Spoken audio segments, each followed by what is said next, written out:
Fala meu amigo, fala minha amiga, em especial a você, aluno do segundo ano do ensino médio regular do estado de Minas Gerais. Eu, professor Matheus, professor de História, mais uma vez estou aqui com vocês para que a gente possa trabalhar aí o PET. Estamos já no volume 3, para a galera que gosta de fazer contagem regressiva. Estamos chegando aí ao terceiro bimestre, na quinta semana. Trabalhando com a ideia de que são 6 semanas, estamos rapidamente chegando ao final disso aí. Beleza? E a temática de hoje, galera, que a gente vai trabalhar, seriam festas e celebrações religiosas no Brasil e Império, de 1822 a 1889, a primeira parte. Então, mais uma vez, se você realmente vem trabalhando com a gente, percebam que vamos trabalhar muito com interpretação de imagem. É uma parte que para mim também é algo muito novo. Tá? Enquanto professor de História, a gente está trabalhando muito com a questão de interpretação, de pinturas, de alegorias. Então isso para mim está sendo um aprendizado muito legal. E claro, só é possível por causa de vocês que estão me dando essa oportunidade. E por falar em dar essa oportunidade, gostaria que vocês dessem uma oportunidade a gente do Escola Online. Para quem não conhece ainda, o projeto Escola Online, o projeto que eu estou inserido, é um projeto onde eu e vários outros colegas fazemos parte de um projeto que oferece para vocês educação de qualidade usando plataformas digitais. Você pode encontrar nosso contato no WhatsApp, no Twitter, no Facebook. Se você quiser também aqui no YouTube, você que está me assistindo, você que ainda não se inscreveu no nosso canal, aproveite, se inscreva, ative as notificações, deixa o seu like que nos ajuda bastante, tá, galera? Claro, você quer informações também bacanas, vá lá no nosso Instagram. Às vezes você encontra cronograma de aulas, informações das mais variadas, novidade bacana, a questão de estarmos em plataforma de música. Você tem os nossos podcasts, que isso é bacana, às vezes na correria você quer ouvir um ensino de qualidade, informações, tá aí. Está vendo o Dicão aí com o nosso QR Code? Ele te leva direto para a nossa plataforma. Passa aí o seu QR Code, você vai ver lá www.plataformaescolaonline.com.br. Isso de certa forma é bom pra caramba também. Então, claro, galera, isso é possível por sua causa, beleza? Então, você que nos permite fazer essa educação de qualidade. E pra gente, claro, não perder o hábito, o que a gente faz? Roda a vinheta!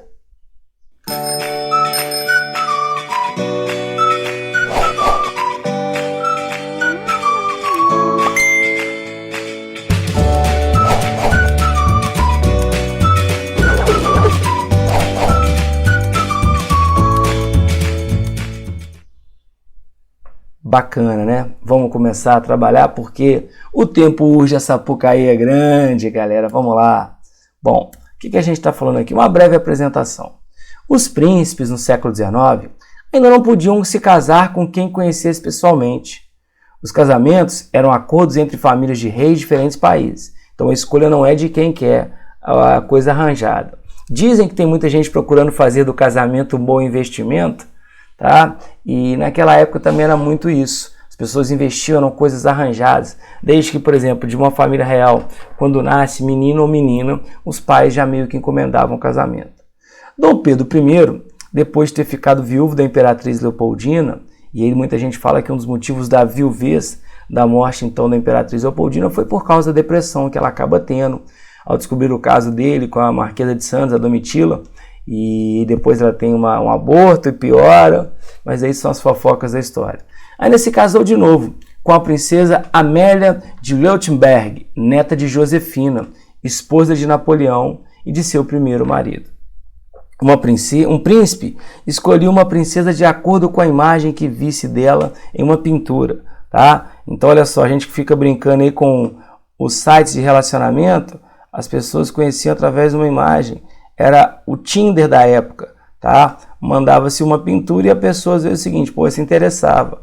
E nem sempre essa imagem correspondia à realidade, como aconteceu com o retrato da princesa Teresa Cristina das Duas Sicílias, escolhida por Dom Pedro II para sua esposa. Ao desembarcar no Rio de Janeiro, ela foi uma decepção para Dom Pedro, que, no entanto, teve que se casar a si mesmo. Então, olha só, você comprava, você casava pelo quê? Pela imagem que era pintada. Então, quer dizer, a ideia do retoque, a ideia do filtro, né? Você, então, se produzia muito bem. Se tivesse Instagram, você botava tudo um filtro e vendia bem o seu passe. Entre os jovens que não eram nobres, os casamentos também eram acordos, sempre entre famílias da mesma classe social. De preferência, o rapaz deveria ser da família de mais posses e prestígio do que a moça.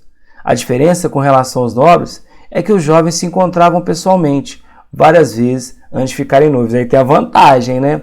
Então, se nós olharmos aí, você tem a imagem do casamento, tá? De Dom Pedro com a princesa Amélia de Leutenberg, beleza? E é a imagem que foi mandada para Dom Pedro II sobre a princesa Teresa Cristina das Duas Sicílias. Dizem que quando ela chega aqui, ele vai ter uma certa decepção. Mas bora lá. Beleza, galera? Então é o seguinte, vamos ver o que se trata aqui. A princesa austríaca Leopoldina desembarcou no Rio de Janeiro em 5 de novembro de 1817 para se casar com o herdeiro do Reino Unido de Portugal, Brasil e Algarves, o então príncipe Dom Pedro, que mais tarde seria o imperador Dom Pedro I do Brasil. Então você vê aqui a questão do desembarque. Notem, galera, as pessoas, uma curiosidade muito grande para saber, né? Então havia toda aquela ideia da... Olha, uma novidade. Então essa curiosidade por uma novidade que está vindo da Europa... Você vê a questão das vestes, né? A representação de vestes europeus no Brasil. Eu fico imaginando, né? Vocês embarcavam no Rio de Janeiro, um calor infernal. Então aquela história tá ficando atoladinha. Vai ser na Praia da Barra que uma onda eu vou lançar, tá? Então é o seguinte, aquela história, né? Pirim, pirim, pirim, tirim, tirim, tirim. Alguém ligou para mim. Sou eu, bola de fogo. Olha o calor, tá de matar. E a galera usando roupas o quê? Europeias, coisa do tipo. Então você vê gestuais da nobreza, a curiosidade. Então uma imagem onde você vê o quê? Você vê toda essa representação. Vamos lá, galera? Então é o seguinte. Que informações a pintura do francês Jean-Baptiste Debré nos fornece acerca dos costumes e rituais do Brasil imperial? Galera, o que eu coloquei para vocês como sugestão? Bom, primeiro, tá? A gente vê muita curiosidade. Onde há reunião de pessoas ali, quer dizer, aglomeração, aquela época Covid nem se falava, todo mundo se aglomerava sem máscara, onde você vê roupas o quê? Roupas europeias, tá? E aquela questão, né? Você tenta trazer, você tenta reproduzir hábitos europeus aqui no Brasil. Então isso é muito claro, aquela curiosidade pelo novo, tá? Da galera querendo saber exatamente como é que era, então, a futura imperatriz, e você tentando claramente reproduzir hábitos europeus no Brasil. É o que eu falo, né? Hábitos europeus num país tropical, abençoado por Deus e bonito por natureza. Beleza? Vamos lá? Então é o seguinte, a outra questão, o que ela fala aqui? Ó? A imagem ao lado é uma alegoria do casamento do então príncipe Pedro de Portugal, Brasil e Algarves com a princesa Leopoldina da Áustria. Uma alegoria é uma figura de linguagem que transmite um ou mais sentidos. Com base nisso, interprete a pintura considerando os aspectos culturais do Brasil imperial. Vamos lá. Galera, vejam vocês. Primeira coisa, no Brasil imperial, a gente vai ter uma coisa que eu queria que vocês tomassem muito cuidado. O que é uma imagem que chama muita atenção? Reparem a ideia de um anjo.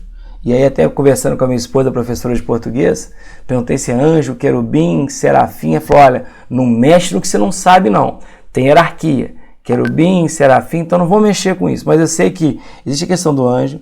A imagem de Nossa Senhora, aí aquela história, pode ser Nossa Senhora de Lourdes, mas vamos colocar a Virgem Maria. Lembrando que durante o primeiro reinado, o que a gente vai chamar muita atenção, galera? Durante o primeiro reinado, o Brasil ele vai ter uma Constituição, tá? A nossa Constituição, a nossa primeira Constituição da história, a Constituição de 1824, que ela vai ter uma curiosidade. Qual é a curiosidade que eu tenho, galera? Ela estabelece que o Brasil ele se tornaria um Estado católico. Então, a Igreja Católica, o catolicismo, galera, era a religião oficial do Estado brasileiro. Então, vejam muito bem essa questão, né? O que eu estou fazendo? Eu estou realmente colocando a figura de Dom Pedro e a princesa Leopoldina, recebendo, por exemplo, galera, recebendo a bênção de um anjo, tá? Sobre o que? Sobre os olhares de Virgem Maria. Repare que as cores da roupa da princesa se assemelham às cores de Nossa Senhora. Então o que eu coloquei para vocês, galera? Olha lá. Vemos a presença forte do catolicismo, porque como eu falei, inclusive o catolicismo vem a se tornar mais tarde a religião oficial do Estado. Hoje nós vivemos um Estado laico, mas naquela época fazia todo o significado essa questão da presença de elementos católicos.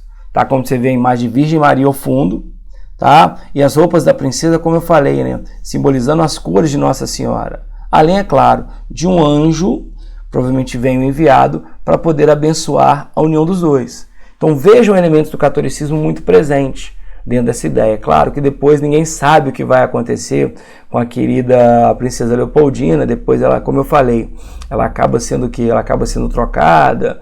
E o Dom Pedro, que dizem que chegou a ter várias e várias amantes ao mesmo tempo. Todo mundo fala da Marquesa de Santos, da Domitila, mas você teve algumas outras. Mas num primeiro momento você constrói no imaginário essa relação clara com o catolicismo. Show de bola? Vamos lá? Então, galera, vamos lá. Questão de número 3. O que ela fala? A imagem abaixo mostra a cerimônia de casamento entre o imperador Dom Pedro e a princesa Amélia. Olha só, o segundo casamento. Dizem que até a morte, que a morte o separe. Separou, Dom Pedro vai e casa de novo. Amélia de Lautenberg, acontecida no Rio de Janeiro, em outubro de 1829. Quais os elementos a pintura apresenta? Que possibilitam a identificação da nobreza como protagonista desse ritual? Só que aí, galera, a gente encontrou um errinho aqui na questão do PET, tá? Fazendo essa comparaçãozinha básica aqui, só para a gente poder entender, viu? Tá? Olha só, se a gente olhar aqui, o que eu estou percebendo? Tá? Estou percebendo basicamente o que? As roupas, né, da nobreza, vejam, o lugar, o espaço, que é um espaço que, percebam, né, com muita pompa, só que aí é que está o problema, beleza? Eu vou deixar vocês aí. Sugestão: na pintura de Debré, vemos as roupas utilizadas pelos convidados como representando a nobreza, além do local. Só que, galera, o que eu fiz? Eu estava dando uma olhada naquela Aventuras na História e fala que é o seguinte: a celebração não é feita no Rio, ela foi feita em Munique. Foi simples e não teve muitos convidados. Por quê? Porque a Amélia, o que ela faz, galera? Ela vai decidir doar o dinheiro que Dom Pedro veio disponibilizado para a festa, para o orfanato. Então dizem que não foi bem assim. Então essa imagem aí é uma representação que não condiz com a realidade.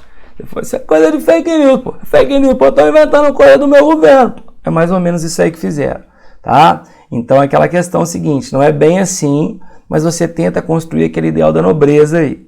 Beleza? Então eu coloquei em aspas aqui essa curiosidade para você, então, às vezes não deixar ser enganado. Show? Beleza? Então vamos lá, moçada. E a questão de número 4. A imagem abaixo do francês Jean-Baptiste Debré mostra uma cerimônia religiosa de extrema-unção, perdão dos pecados, de quem está correndo o risco de morrer. Então, quer dizer, quando alguém está lá moribundo, no seu estágio terminal, era comum que você desse a extrema-unção. Hoje a ideia da unção dos enfermos, né? Feita no Rio de Janeiro em 1839. De acordo com a análise da imagem, o doente teria que posição social. Por quê? Eu até coloquei aqui uma outra imagenzinha que ela está melhor para a gente poder enxergar. Repara, galera, a quantidade de gente. As pessoas veem pessoas nas ruas. Vejam que eu vejo soldados atrás escoltando, eu vejo uma banda, eu vejo o padre sendo escoltado por escravos. Então, galera, você vê que é uma pessoa da elite, porque é um evento, né? Você percebe que eu estou vendo um evento aqui, tá? Gente, repare que eu não estou nem indo não estou nem indo fazer o velório. Eu estou desejando o que eles chamam da boa morte para o cara que já está no seu leito, para o moribundo. Então, o que eu coloquei para vocês como sugestão aqui?